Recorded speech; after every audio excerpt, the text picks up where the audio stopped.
Suspicions of forgery in private collections of supposed Dead Sea Scrolls fragments are now beginning to appear in publication.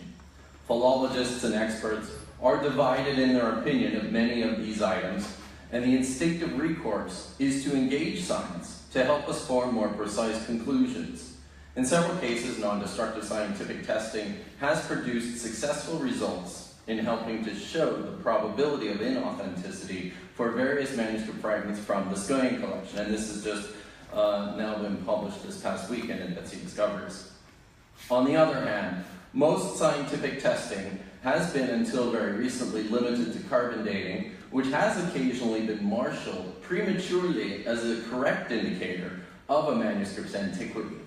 Journalists have glommed onto the present flood of newly discovered Jewish and Christian manuscripts, the novelty of forensic studies, and have frequently landed on the important question of authenticity.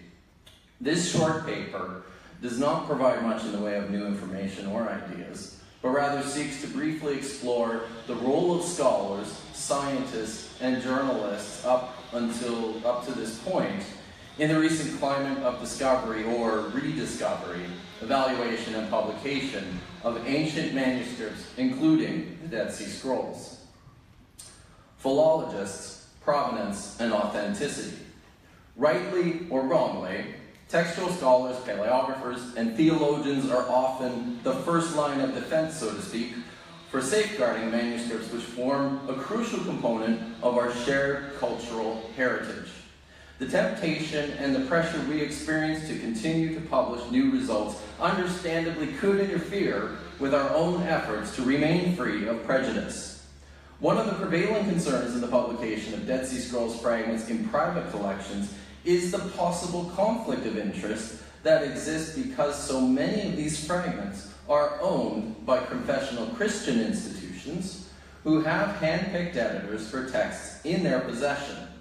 Similar questions should be asked of any publishing scholar, but in the case of those belonging to biblical seminaries, this will continue to be an ongoing issue. Are the scholars writing editions of fragments in institutions like Museum of the Bible or at the Southwestern Baptist Theological Seminary entirely free to publish their results, which might be at odds with elements of Southern Baptist Church doctrine, for example? Fairly or otherwise, one might raise such a question in view of the highly confessional mandate behind the Southwestern collection in particular that was offered by the son of Southwestern President Paige Patterson, quote, to enhance the training of young men and women for ministry. Armour, Patterson goes on to assert, the history and precepts recorded upon the Dead Sea Scrolls introduce a personal God. The mere possibility of the kind of God revealed in the Hebrew Scrolls for all people in every place and time changes everything. It changes the relevance of daily choices, actions, and decisions of heart and mind, and it changes momentously those ultimate states with ramifications of eternity. But even from a non-theological perspective, there are instances of prejudicial handling by scholars of purported and unprovenanced Dead Sea Scrolls fragments. Long before the publication of Judaean's collection, numerous scholars were aware of his holdings, as well as additional supposed Dead Sea Scroll fragments in other private collections. Some had even seen and had opportunities to discuss selections of these fragments in print. Hanan and Esther Eshel famously wrote 2 preliminary editions of fragments that were on exhibit in the United States. Hanan Eshel was invited to consult and advise for several American collectors who had access to fragments from Campbell's own collection, and he was permitted to publish 8 of these in 2005 and another 6 in 2007.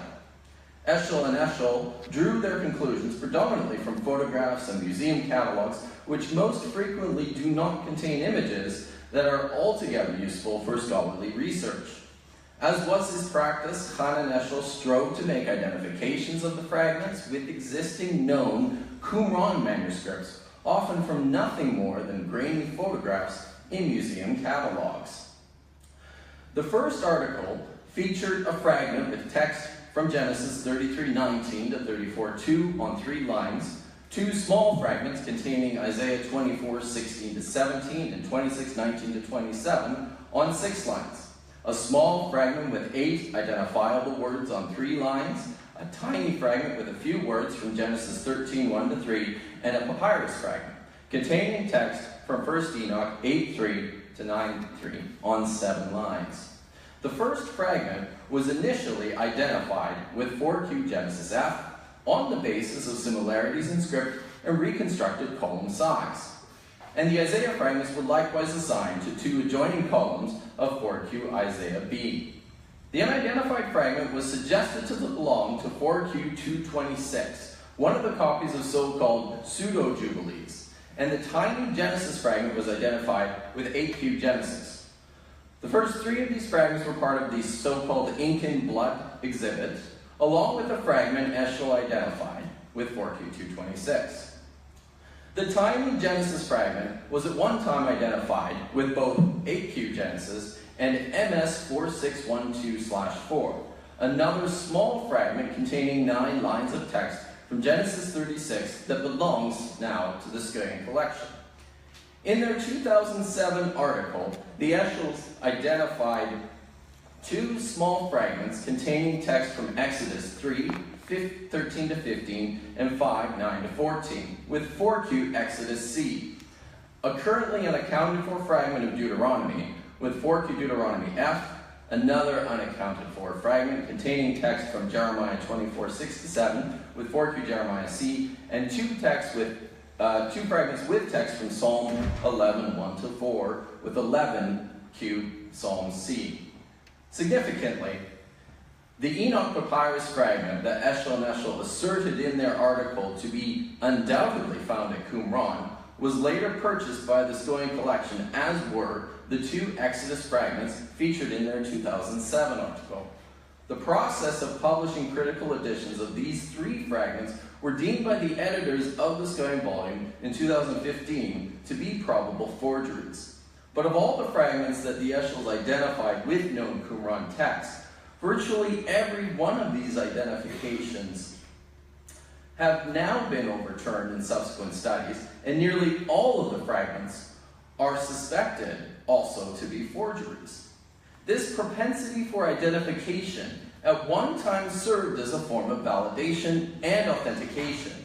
If it could be shown that small, unprovenanced fragments belonging to already well-known and previously published manuscripts that originated in the Judean desert, then this would effectively provide an indirect assertion of provenance.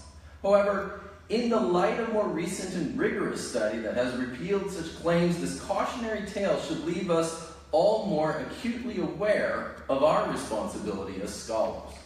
The manuscript history of biblical texts and their cultural and social effect are too important for scholars to be anything but intentionally skeptical of such murky provenential judgments.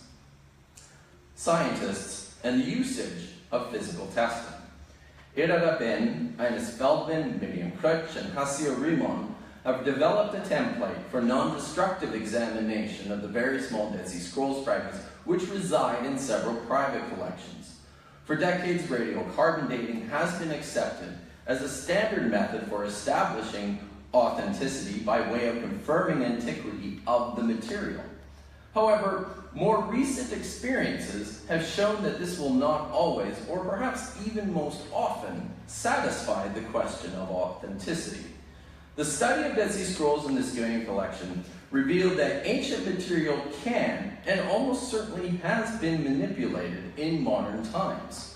Small, uninscribed fragments of parchment, or more likely bits and pieces of leather, have been written upon in more recent years and passed off as authentic surviving portions of early Jewish manuscripts. This is nothing new. The renowned Constantine Simonides, a forger of the 19th century, engaged in his craft by scraping off text of genuine ancient Egyptian papyri and applying new text to these pieces in massive numbers. In 2012, questions and doubts raised about the authenticity of the so-called Gospel of Jesus' Wife, after its announcement by Karen King, resulted in carbon-14 tests and Raman spectra scans, which determined the papyrus material to be ancient, ranging in age from about 650 to 900 CE, and the ink composition consistent with materials and methods common to the first millennium CE. King was quoted in a statement to NBC News published on the 10th of April 2014 to say on the basis of these findings, quote, "I do hope that the very good work that scientists have done on this will help turn the conversation away from the issue of forgery and towards the papyrus itself. Indeed, the headline under which this article was published announced to the world a virtual endorsement of the fragment's authenticity.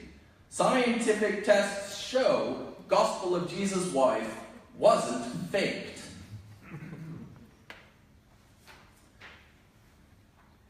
A special issue of Harvard Theological Review was published in 2014, which included the scientific reports along with other discussions about Gospel of Jesus' wife, but that was introduced by the critical edition of the fragment. In her papyrological description, King concluded from the C14 combustion and Raman spectroscopy that, quote, "current testing supports the conclusion that the papyrus and the ink of Gospel of Jesus' wife are ancient. The temptation among many is to assume that science can prove antiquity, which is why there is often tacit acceptance of scientific results as vouchsafed guarantees and occasionally at the expense of serious problems with questions of provenance." In the same Harvard Theological Review issue, which featured Gospel of Jesus' wife, Leo Dupuit wrote a convincing evaluation of the fragment and reasserted his own earlier concerns about its authenticity. In this article, Dupuit delivers the following conclusion about the scientific tests. First, the ink tests show chemical composition, in this case carbon-based lamp black, not age.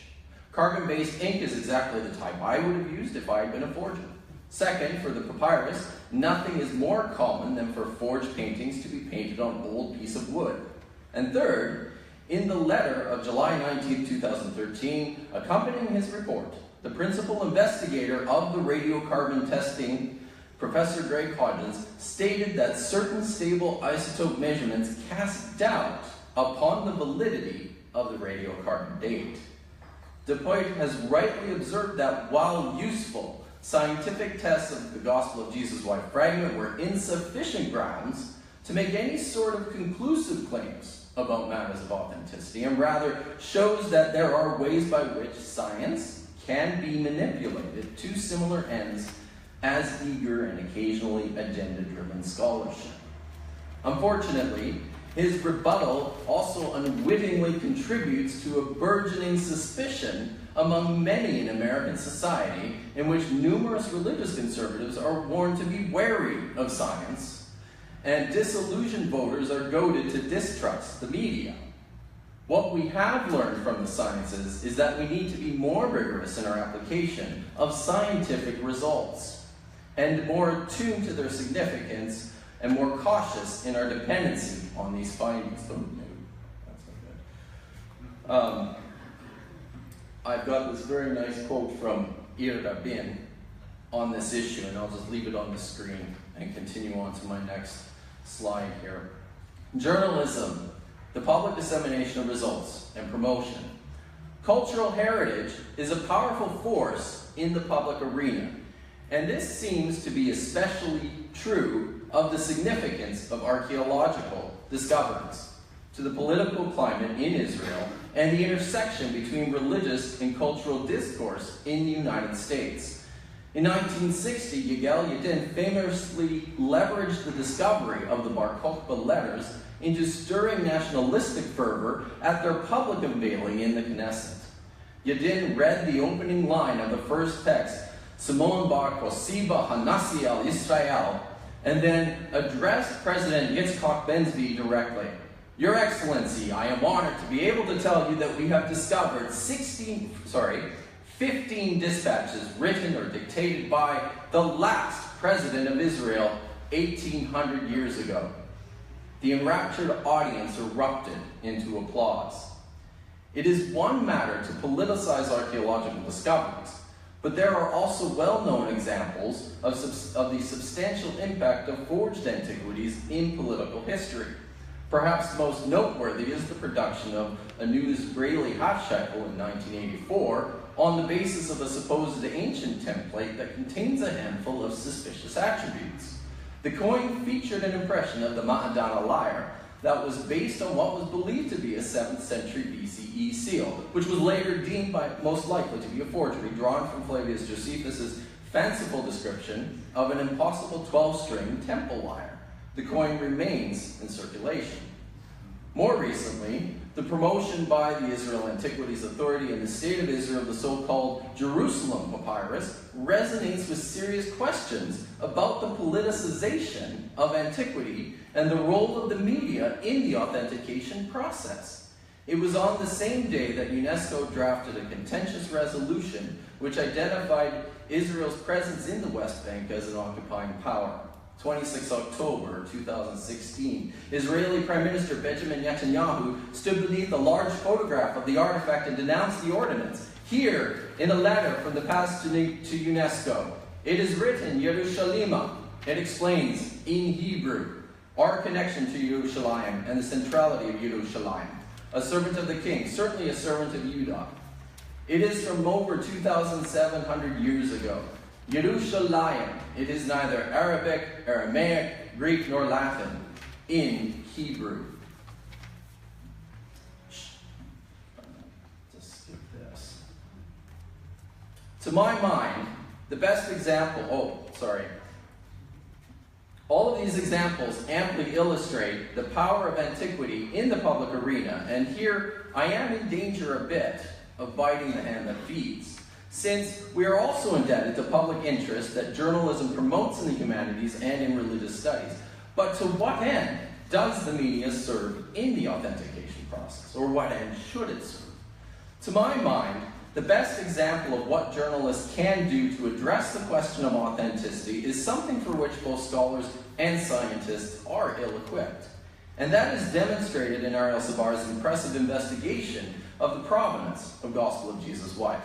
Reporters are best at asking questions, often uncomfortable ones, and tracking information. Once the carbon-14 and Raman spectra reports of the papyrus had been published, Sabar launched into the question of ownership. Who did the Gospel of Jesus' Wife belong to, and how did it come to be in its owner's possession? What followed is his now well-known and incredible story of Walter Fritz and his fascination with the role of women and sex in early Christianity, which were simultaneously realized in this small Coptic fragment in the space of a single phrase. Jesus said to them, "My wife." Unfortunately, Sabar's efforts have endured some unfair criticism for supposedly undermining scholarly and scientific findings. But by and large, this is the sort of journalistic enterprise that scholars should seek to encourage. Herschel Shanks recently published an editorial review of Sabar's work in which he accused the reporter of ignoring scholarly findings in favor of delivering his own verdict of authentication for the fragment. He says, "What disturbs me most about Sabar's piece is not his conclusion. I do believe the Gospel of Jesus' Wife is a forgery, but that he reached his probable conclusion, probable in scare quotes here, without even considering scholarship on the subject. For him, it is apparently irrelevant. The only relevant question is Walter Fritz's character." At best, Shanks has misrepresented Sabar's purpose and conclusions, which were quite clearly stated to investigate the claims of provenance and ownership exclusively with regards to the Gospel of Jesus' Wife. However, at worst, Shanks's piece has exacerbated an increasingly tenuous situation. He feeds the growing suspicion about the media in today's socio-political climate and potentially also drives a wedge even deeper between scholars, scientists, and journalists in our discipline. As mentioned earlier, there are enough people already dubious of science and enough promulgation with the problem of fake news without this sort of adversarial turf protection. I'm going to conclude with a quote from a very good op-ed piece by Roberta Mazzo that was recently published in the Bible History Daily blog, in which she addressed the problem of private antiquity sales in view of the recent judgment against Hobby Lobby and for their illegal acquisition and attempt to smuggle thousands of cuneiform tablets and bullae from Iraq into the United States.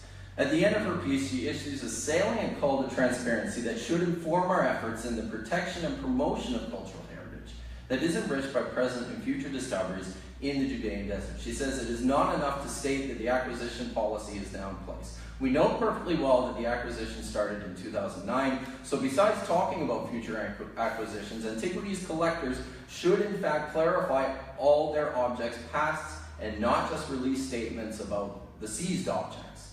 The only way to do this is by immediately publishing a comprehensive list of all objects in their possession.